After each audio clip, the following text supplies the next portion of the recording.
don't see Mary. See, I like those. How do we get one of those things? Huh? Yeah.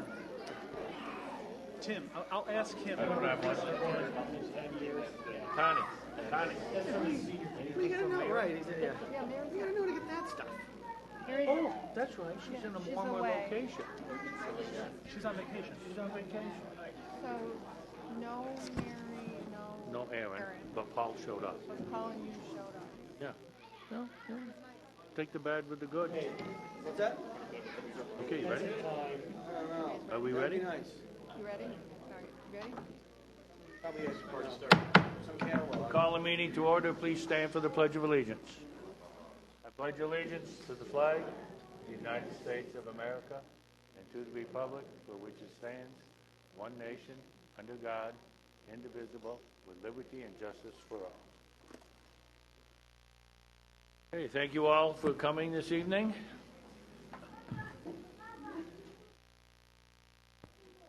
First item on the agenda is a moment of silence.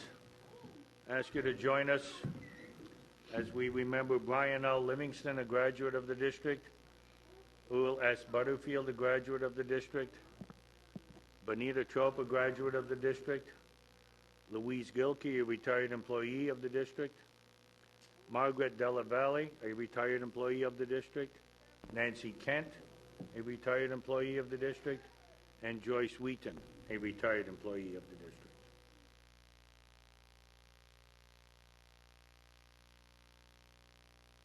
Thank you. We'll begin tonight with a nice ceremony, a high school graduation. Mr. Leclerc has to be someplace, I hope. Okay, please stand.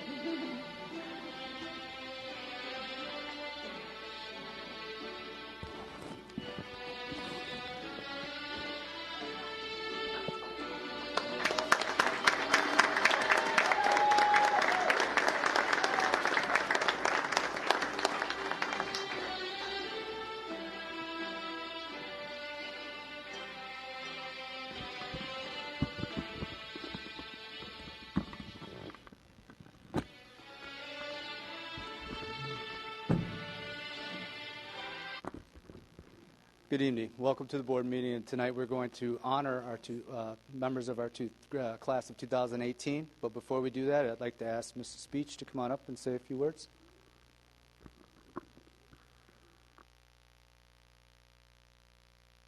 Thank you. So, welcome, graduates. Just a few words I'd like to share with you tonight. Not all graduates take the same path. For some, it's easy, and for some, it's filled with obstacles and challenges. And for most people, it's a combination of positive moments sprinkled among the challenges of life. The path you took no longer matters. What matters is that through dedication, hard work, and keeping your focus on that overall goal, you are here this evening. Experiences shape our personality and character, often through facing challenges that make us stronger as we move forward.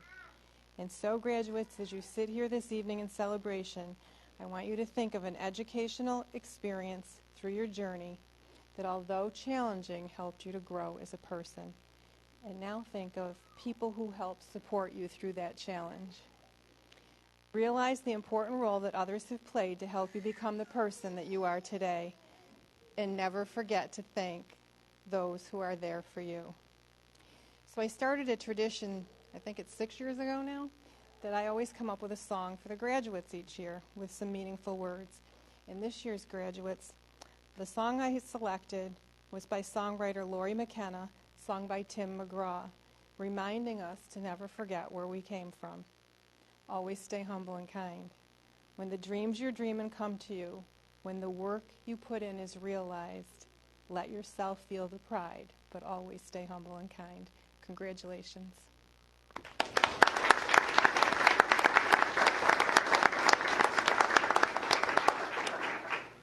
So at this time, we'd like to present Nicholas and Peter with their diplomas, what they worked so hard for this summer. So we'll have Peter DeGroat come on up to receive your diploma.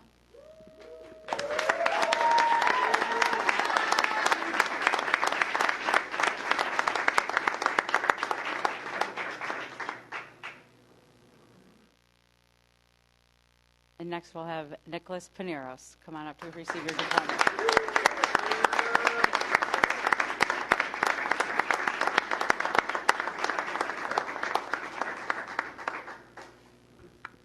Graduates, at this time, please move your tassel from the right side to the left side.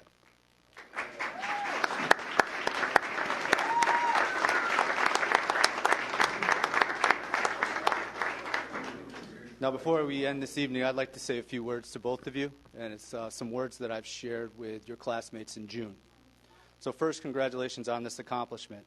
You are here tonight because of your perseverance, and we are extremely proud of you. Let this accomplishment be a reminder to you that obstacles don't have to stop you from reaching your goals. And as you begin this next phase of life, these are words of encouragement for you. First, I want to say, seek what you're passionate about and commit to it, but be content in your decision. Your attitude about this will dictate your perspective. Don't become influenced by what other people think or what you see on Facebook, Instagram, Twitter, or other social media. Too often we go throughout our lives, and through these avenues, it distorts our thought process, our feelings, and while it's not intentional, we begin to feel a sense of insecurity. My advice to you is be content and confident with just being you.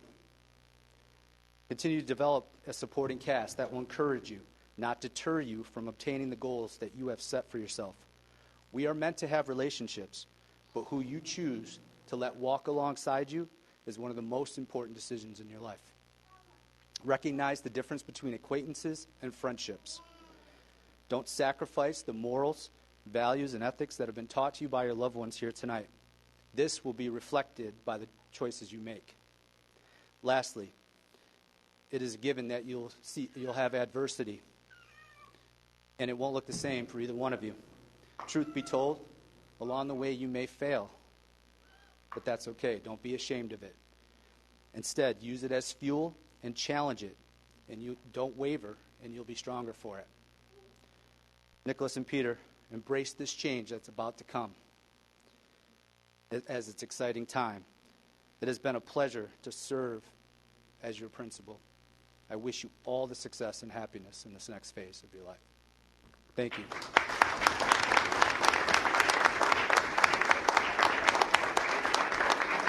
Families, if you would like to join us out in the foyer, take some pictures, we'd like that.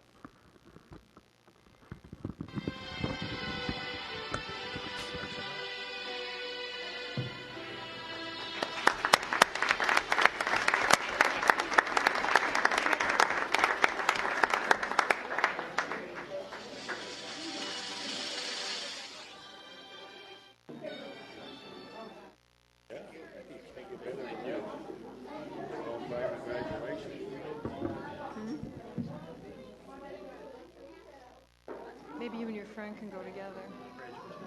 I don't know.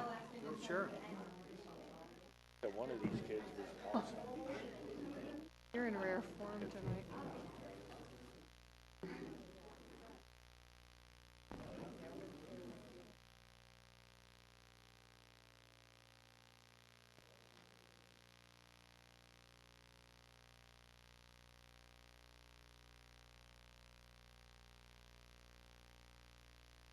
Next item on the agenda is a proclamation in observance of Maintenance and Operations Appreciation Week. The appearance of our buildings and grounds has a significant impact on the environment for suitable learning for our students, working conditions for district employees, and is a sense of pride for our community. The Maintenance and Operation Department employees contribute to the school family and community by upholding professional work standards, receiving timely training, and approaching all tasks in a strong collective spirit of teamwork, which contributes to their overall work effectiveness. They exhibit diligence, patience, and professionalism in adjusting to new challenges and situations that occur in the school buildings and grounds. To honor the Maintenance and Operation Department employees of the North Syracuse Central School District and their accomplishments, I, Michael Shoes, the President of the Board of Education of the North Syracuse Central School District, on behalf of the board, express our deepest gratitude, and hereby declare the week of September 10, 2018 through September 14, 2018 as Maintenance and Operations Appreciation Week to be celebrated with appropriate educational activities. And the recommended board motion is to declare the week of September 10, 2018 through September 14, 2018 as Maintenance and Operations Appreciation Week to be celebrated with appropriate educational activities. Is there such a motion? Mr. D'Onofrio, Mr. Farfaglia, all in favor? Thank you. Universal Pre-Kindergarten presentations. Oh, No, on behalf of the M&O Oh, I'm sorry. organization, I just want to say thank you to the Board of Education. oh, thank you. Now, yeah, we led that to John, and we appreciate everything they do. Thank you. Universal Pre-K, Mr. Bowles, I assume. Yes. So we do have Learners to Grow and Northminster here tonight to do an end-of-the-year presentation. But I do want to let you know that we do have 3 UPK sites. Learners to Grow has one on South Bay and at Elta Drive in Cicero, and Northminster is on Buckley Road. And we service 232 preschoolers every single year. And at the end of the year, we like to look at their progress. Don and I monitor the sites. We often do visits, trying to make sure we're in compliance with state regulations, and we'd like to at least update the board on their progress. So will Katie and Colleen from Learners to Grow come up first? And we do have Kathy LeGros and her son Josh, who also work at the center and run the programs there. Okay.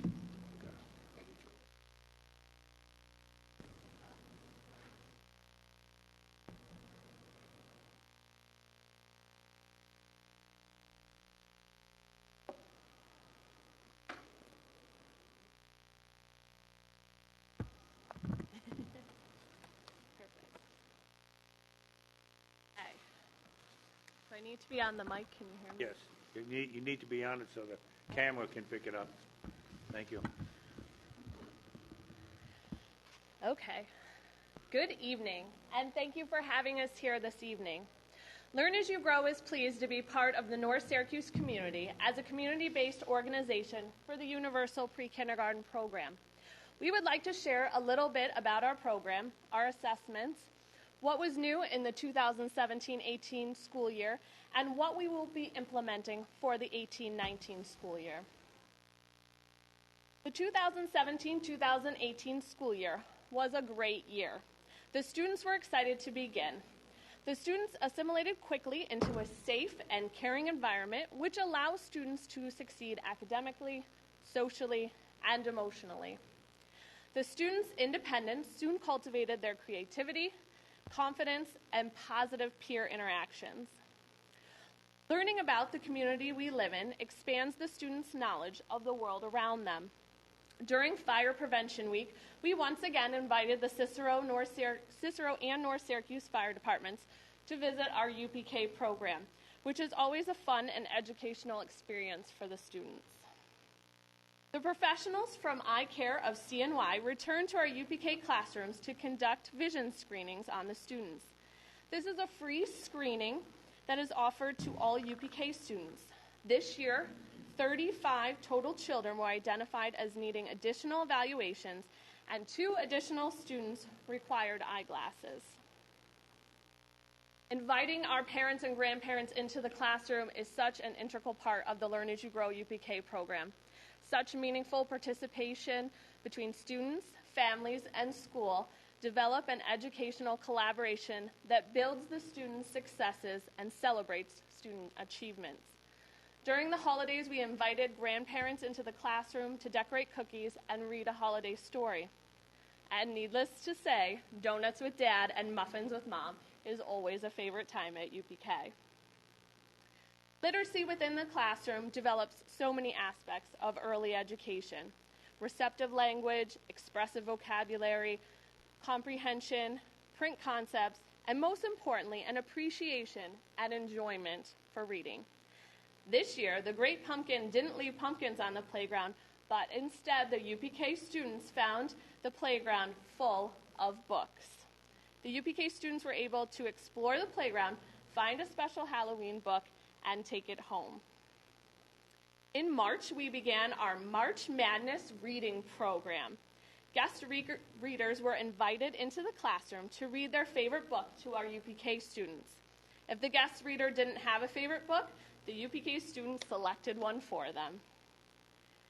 In December, the UPK students traveled to the On-Center Krause-Heinz Theater to see the CNY Arts Ballet called Dasher's Magical Gift. Culturally, this is a great experience for our UPK students. We end our school year with our annual UPK graduation celebration at the SRC Arena on the OCC campus. Graduates and their relatives celebrate their UPK successes with a graduation ceremony, bounce houses, crafts, and plenty of photo opportunities for families and friends. This past school year, the UPK teachers implemented the Devereaux Early Childhood Assessment, otherwise known as the DECA, within their classroom. This assessment tool helps teachers understand students and how they are progressing with respect to these social and emotional skills: initiative, self-regulation, attachment and relationships, total protective factors, and behavioral concerns. The DECA provides teachers with research-based strategies and tips to enhance children's social and emotional health, as well as family-friendly information on promoting a child's social and emotional health at home. Once the assessment is complete and the information is inputted, teachers can select appropriate strategies to use within the classroom based on the results for immediate use. iPads were purchased for the teachers to input the data into the DECA for even faster results. During the 2017-2018 school year, we implemented calm-down spaces within the classrooms. Students can elect to play in the calm-down space if they feel they need a space away from the group to relax, unwind, settle down, and self-regulate. These calm-down spaces align with the DECA strategies and the pyramid model. Learn as You Grow implements various assessment tools when measuring the children's academic successes and emotional development. These tools provide valuable information about each child's individual learning and development. The next few slides will show you the students' growth as reflected in our data-driven results. Here's an example of the results from the Fox in the Box testing. UPK students are assessed on capital letter recognition, lowercase letter recognition, and letter sound recognition. The students are assessed in September, January, and May using the Fox in the Box assessment tool. This graph is a representation of the North UPK 6 classroom. On average, the students recognized 10 of the capital letters in September, 16 in January, and 21 in May. The students recognized 7 of the lowercase letters in September, 13 in January, and 18 in May. And the students recognized 4 letter sounds in September, 9 in January, and 17 in May. This graph is a representation of the Fox in the Box testing from our Cicero UPK 3 classroom. On average, the students recognized 11 of the capital letters in September, 17 in January, and 23 in May. The students recognized 6 of the lowercase letters in September, 15 in January, and 21 in May. And the students recognized 2 letter sounds in September, 10 in January, and 18 in May. We've included these results for the Fox in the Box testing and all of the UPK classrooms in the packets that you received this evening. Here is an example of the results from our Peabody Picture Vocabulary Test, which is completed in early fall and spring. The PPVT testing is an untimed test that measures the students' receptive vocabulary.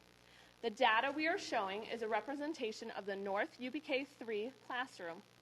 In the fall, the youngest developmental age was 2 years, 1 month, and the oldest developmental age was 6 years, 7 months. In the spring, the UPK students were assessed again, and the youngest developmental age was 3 years, 8 months, and the oldest developmental age was 7 years, 11 months. This next slide is a representation of the Cicero UPK 2 classroom. In the fall, the youngest developmental age was 2 years, 11 months, and the oldest developmental age was 6 years, 5 months. In the spring, the UPK students were assessed again, and the youngest developmental age was 3 years, 10 months, and the oldest developmental age was 7 years, 6 months. Again, we have included the results for all of our classes in your booklet this evening. Here is an example of the results from our DECA testing, which is completed in fall and in the spring. Students are rated on initiative, self-regulation, attachment and relationships, total protective factors, and behavioral concerns.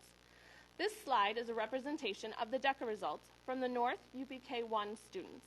If you notice, the fall strengths and the fall needs of the students compared to the spring strengths and the spring needs of the students' strengths increased while their needs decreased, and the largest percentile of the students are in the typical category. This slide is a representation of the DECA results from the Cicero UPK 1 students. If you notice, the fall strengths and the fall needs of the students compared to the spring strengths and the spring needs of the students strengths increased dramatically while the needs decreased dramatically in the spring. For the South Bay and Elta Drive locations, there were a total of 46 students with IEPs. Of the 46 students with IEPs, 27 of the students started the UPK program with an IEP. Of those 27 students, 3 of the students were recommended for additional services and were granted those services. As a result of the Learn As You Grow's recommendations and evaluations made by Connections, 19 other referrals were made, and those students then had services provided. There were 7 other students who had referrals made but did not qualify or did not follow through. For South Bay and for Elta Drive, we had a total of 8 ELL, or English Language Learner, students, and their known home languages included Chinese Mandarin, Arabic, Russian, Hungarian, and Vietnamese. During the 2018-2019 school year, we will be implementing a mobile library cart for the UPK students. The students will sign out a book of their choice from the library to take home and read with a family member. The book will be returned to the center by the end of the week. This school-to-home UPK lending library will be continued throughout the school year. In addition to the UPK lending library promoting literacy, it will also promote curiosity, knowledge building, and responsibility while extending learning beyond our school day. Again, we thank you for having us here this evening, and we look forward to another great year of collaboration in UPK. Questions? Comments? I'm curious, but showed all their parental involvement and grandparents, and is that pretty much 100% of the kids that have a strong parental, grandparent type involvement? Or are there some that's a struggle? I will say that we encourage that if any of the students have even an aunt or an uncle that could be participating in one of our programs, that we encourage them to also be a part of our program, because I think that we do have a very good percentage of parents and grandparents that participate, but you also struggle with, we're in the middle of the workday as well, and so they have to make that balance the best that they can, and so we try to make it as easy as possible for everyone to participate when they're available. Good, thank you. Anything, anybody? Well, thank you for what you do. Appreciate it very, very much. Thank you. Take care.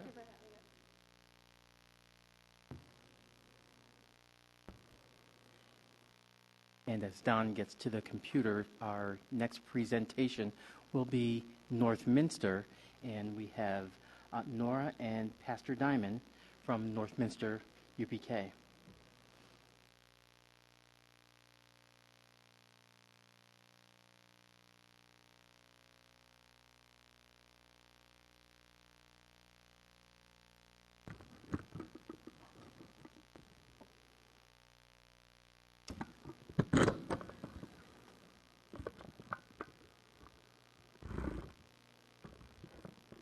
Good evening, everyone. Can you all hear me okay? Excellent. Or to Chloe, thank you.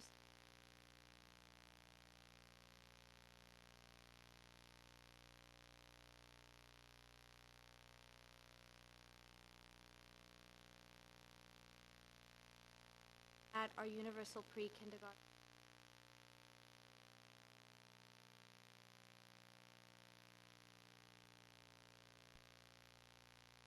2017-2018 was our 8th year as a UPK provider. Our 35 students were taught by Mrs. Jamie Kerr, Laura Agulia, in 2 a.m. classes.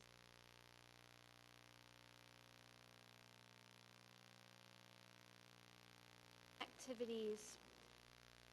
Throughout the day, the children were given, for example, daily choice, box, writing, and century allowed them to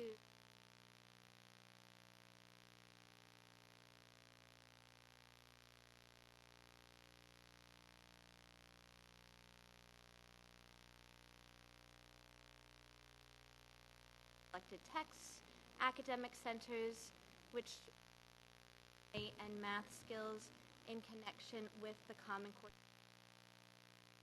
Art and craft activities reinforced unit, the creative curriculum, and taught basic fine motor skills, but writing skills, getting ready. Finally, daily we offered daily large muscle play, large muscle area, or in our outdoor playground. Enrichment at Northminster. Last year we were able to provide music and movement class once a week, provided exploration in different music sounds and rhythms, in a variety of songs. Our students showcased their knowledge with concerts.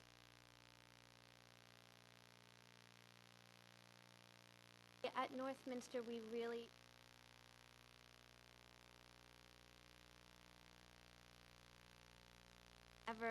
we're making our lesson plans, going through our themes with creative,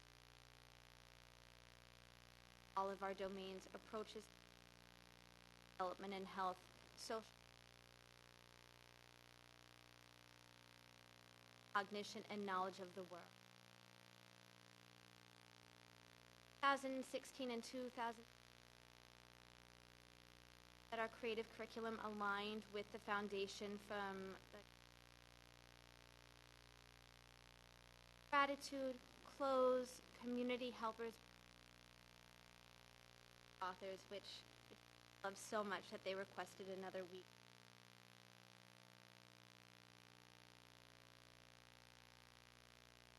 Direct instruction in math. With direct instruction in math, which we were able to do both small group settings, we hit on Common Core standards, one-to-one correspondence, comparing and categorizing objects, and identifying and sorting shape. Direct instruction in language arts and literacy through Handwriting Without Tears Get Set for School curriculum. Had a lot of success using this Get Set for School curriculum. Here, it helps us with our pre-writing skills, our phonological awareness, and speaking and listening for strengths of our program. Our program is our use of the Get Set for School readiness approach by Handwriting Without Tears. We really see it garden to kindergarten, allowing the students to strengthen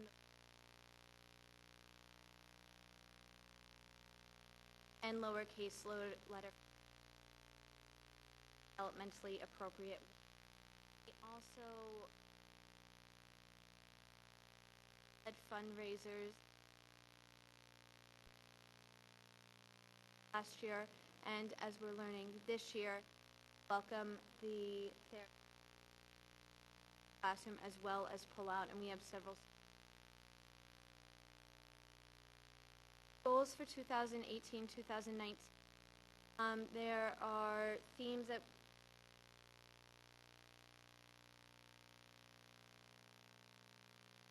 we want to continue Get Set for School, transitioning to second workbook that more closely relates to kindergarten, which we will be continuing our event, support parent knowledge with articles and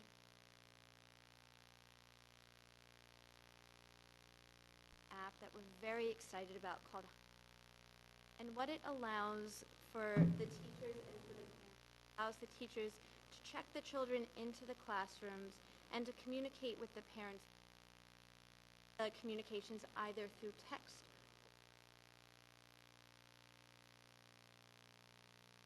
message earlier. App will also allow us to upload monthly news classroom and photos as well as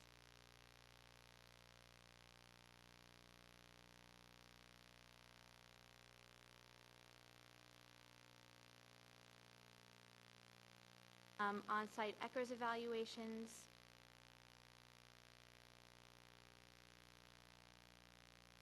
We're also using a new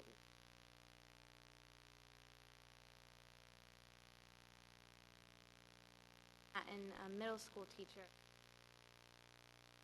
Helpful. It allows you to take the New York State Common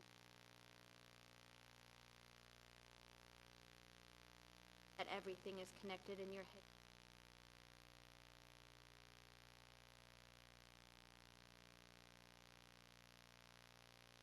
Just one, I'm curious, what's service learning look like in a emphasis on it? So we're a part of Northminster Presbyterian Church as a UPK site in our UPK classroom. However, we still want to encourage our values and virtues. So this year,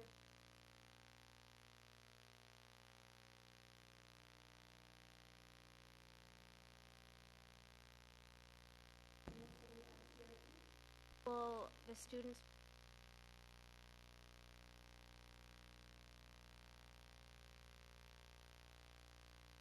out in, so the students, and we'll invite parents.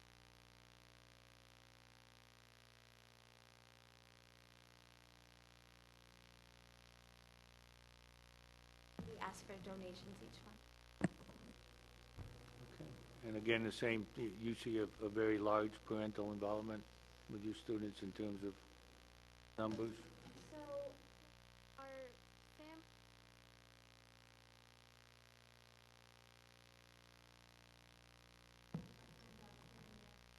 invite those parents in to be crafts projects. I have found in my short time and from talking with that families where parents happen, so we projects in the classroom. Anything else? Again, thank you for what you're doing. Good luck. Appreciate it. Next item, presentation on fund balance and reserves. Mr. Keegan.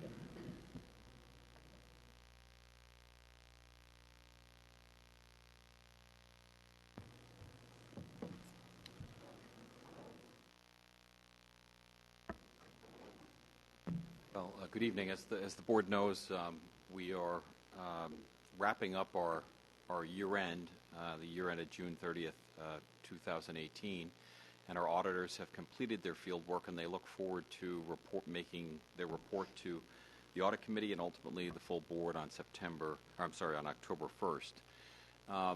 One of the big things that we've talked about over the last several years is the financial condition of the school district, and that's often represented by the status of our fund balance.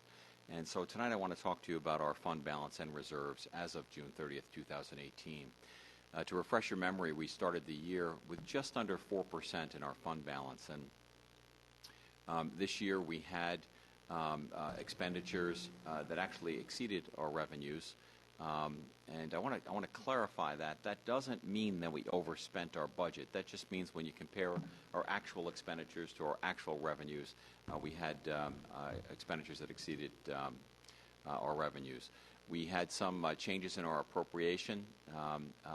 As you might remember, we decided to appropriate more money this year in our non-spendable fund balance. And so we had a balance as of the end of June of 2018 of about $6.5 million. When you compare that to our budget for the 18-19 school year of $163.2 million, we're at about 3.97%. And that's, frankly, that's better than we expected. We've worked with the penalty looming over the district's head. We've worked incredibly hard over the last couple of years to bolster our financial position, and this bodes well, ending the year at 4% and having that penalty waived. We didn't make any material adjustments to our reserves this year. I'd like to just take a moment to explain each of these. The tax certiorari reserve, as the board knows, taxpayers from time to time will contest their assessments. The school board, the school district has nothing to do with an individual's assessment, but their taxes that they pay, their school taxes, are based on that assessed value. And so when an assessment is formally contested, our attorneys get involved and they work with us to determine what our exposure is, our school tax exposure. And what our goal has been over the last several years is to have a tax certiorari reserve that represents all the open tax certiorari matters that we have and our potential exposure. And that's what that $2 million represents. Workman's compensation, unfortunately, people do get hurt on the job. When they do, a case is opened with our third-party administrator, and those cases are regularly assessed. Same concept here. All of the various cases for workman's comp that we have open are assessed, and an estimate of what that claim may be is accumulated for all of those cases, and that's about $2.1 million at the end of the year. General liability, you can imagine that as a school district we have a lot of liability, but we also have a lot of insurance, and we work very closely with our insurance broker, Hale, Fryer & Kuhn, as well as our insurance carrier, and carriers, I should say, to ensure that we have those covered. But there's often liabilities where we have either capped coverages or deductibles or the odd uninsured event. And for a school district that has a $163 million budget, to have $1 million in our general liability reserve to protect us for some unforeseen event, that's what that's there for. Debt service. As you are probably aware, we refinance debt from time to time, and we often will issue bonds, and interest rates, because our credit rating is high, we often get an attractive interest rate. Sometimes our bonds are sold at a premium, and so what that basically means is that any additional money that comes to the district in the form of a premium gets put aside to be used exclusively for paying down debt. And so we have this reserve set up that we will use to continue to pay down district debt as it comes due. And then the capital reserve, I put the note on the bottom here for your reference. You might remember that the board and taxpayers established this reserve in 2015. Most of this reserve has been utilized in connection with the Bear Road project. Perhaps down the road we'll be able to talk to the board and the community again about setting up a new reserve. The way capital reserves work is that once they're spent, they're spent. You can't just reload. If you have a $2.5 million reserve and you spend it all, you can't just start putting more money in. So you have to get voter approval and board approval to set up a new reserve. And so I think, down the road as we do some long-term financial planning and we look at some of our aging facilities, despite the fact that, it seems like we're always doing capital projects, we just have a lot of buildings, a lot of older buildings, and a capital reserve is probably something that we're going to want to talk about in the future.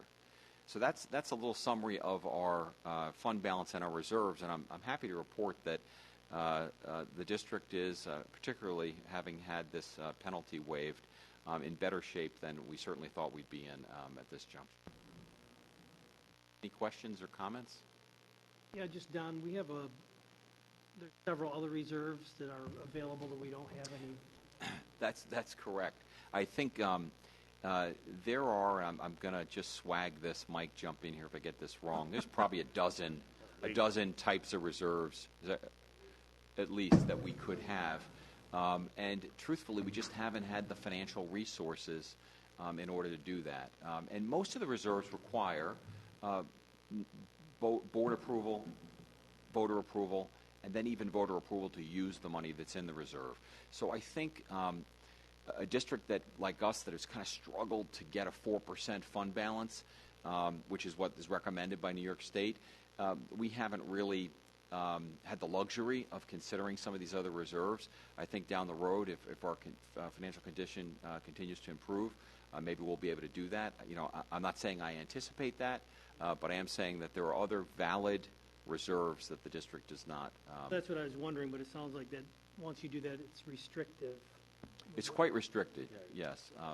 And maybe appropriately so, to the extent that if you say to the taxpayers, hey, I want to keep this money for this reason, they want to make sure that you use it for that reason. And that's why New York State has established the reserves that way. Any other questions or comments? Thank you, Don. A good Thank you. year, good job. I appreciate it. Good feeling to not see the fund balance going in the other direction. Comments from the audience? We have nothing this evening. Board committee reports, comments? I have a Buddy? comment in a All report. right.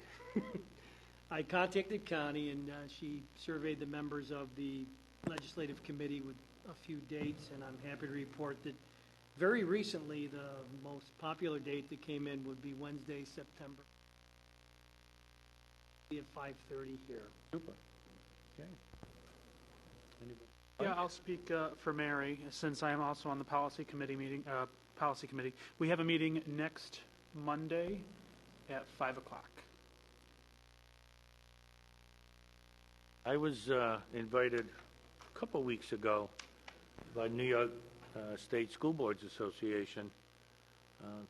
We got on the phone and called a bunch of board presidents in central New York to meet with Senator Kirsten Gillibrand's aide in the federal building downtown one afternoon about 1 o'clock. So I went, Baldwinsville, Vic Jenkins was there with the superintendent, Fayetteville, Manlius, Skaneateles, Mexico, I think one other district as well, if I remember right. We were all there.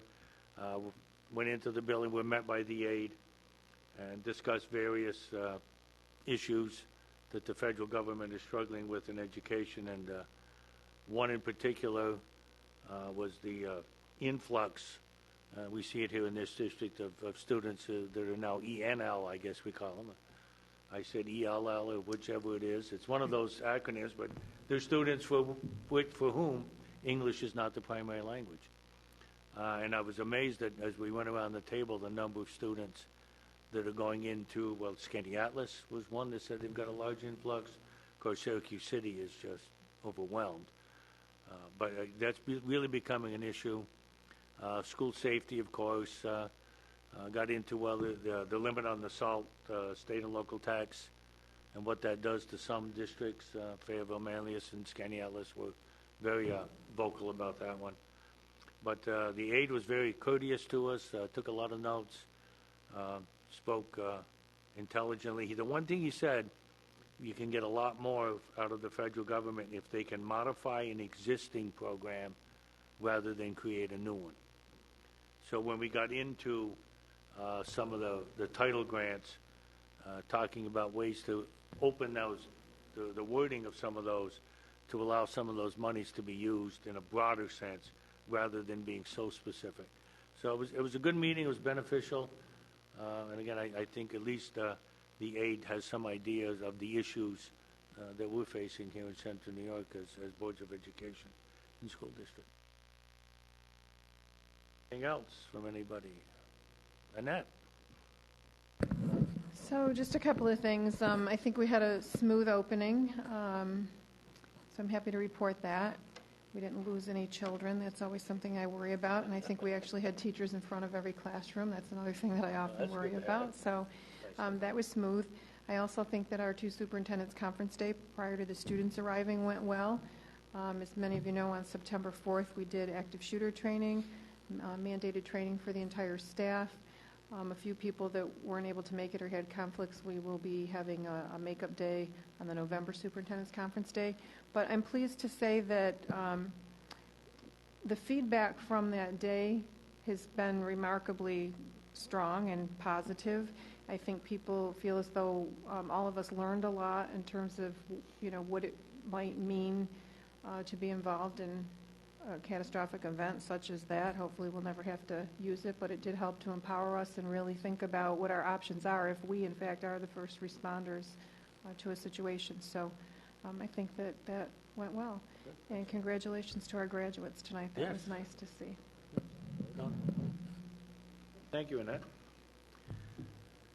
Number 5, routine action items. A, consideration of approval of the minutes of the regular meeting of the Board of Education of August 20th. B, consideration of the classification and school placement of disabled students certified by the District Committee on Special Education. And C, consideration of classification and placement of students in home instruction programs as recommended by the Home Instruction Review Committee. So I'll entertain a motion to approve 5A, B, C as a group. Mr. Harrington, Ms. Kruger, all in favor? Carried. Discussion action items. 6A, amendment of the Board of Education bylaws. It actually came from Connie in looking at some of this. Remember exactly what the wording was. Meeting in every building. Yeah, meeting in every building, which we don't do. So that was the piece of it there that had to be changed. And thank you, Connie, for noting that for us. Go back to where I was here. Recommendation to create a 2.0 FTE elementary teacher and a .2 PE teacher at Roxborough Road Elementary School.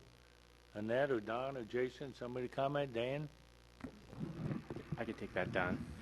The enrollment for kindergarten as well as third grade at Roxelle continued to increase pretty quickly at Roxelle, and because of the addition of the 2 sections, you need to also offer a complement in the special areas, so that's where the .2 in physical education.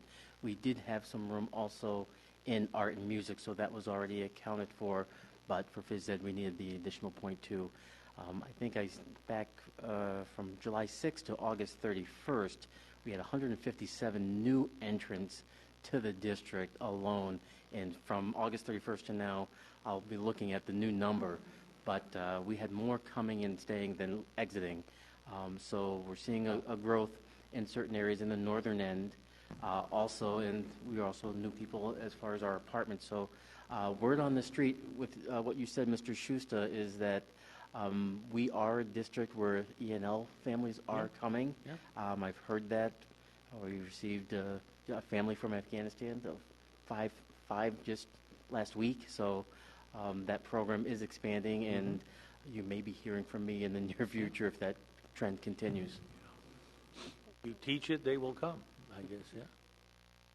It's all over, and I'm not surprised. C, designated gift for the purchase of the new scoreboard at Michael Bragman Stadium. This is Syracuse Orthopedic Specialists have donated their fourth installment of $10,000. Syracuse School District scoreboard sponsorship. Okay. And D, surplus of non-marketable and marketable equipment is A bunch of filing cabinets. file and some cabinets. There you go. Rolling carts. We'll try to sell those, and then Army green. Oh, been around. TVs. yeah, there you go. The TVs are getting scrapped, though. Oh, really? They're non-marketable. No, they're not. No, you got to pay to get rid of those things. Okay, so I'll entertain a motion to approve 6A, B, C, and D as a group. Mr. Fafalia, Mr. What we gonna do? Mr. Maurizio, we'll do you. Okay. All in favor? Personnel, 7A, instructional personnel. 7B, support staff personnel. Any questions, any need for discussion? I'll entertain a motion to approve 7A and 7B. Anafio, we'll go with you this time, okay? Mr. Maurizio again, all in favor? Motion for executive session. Motion to move to executive session for the purpose of receiving an update on 2 legal matters relative to potential litigation and to review the employment record of 3 individuals with no action to follow. Motion, somebody, Mr. Anafio. Mr. Maurizio will go again. Okay. We'll go to executive session. Thank you all.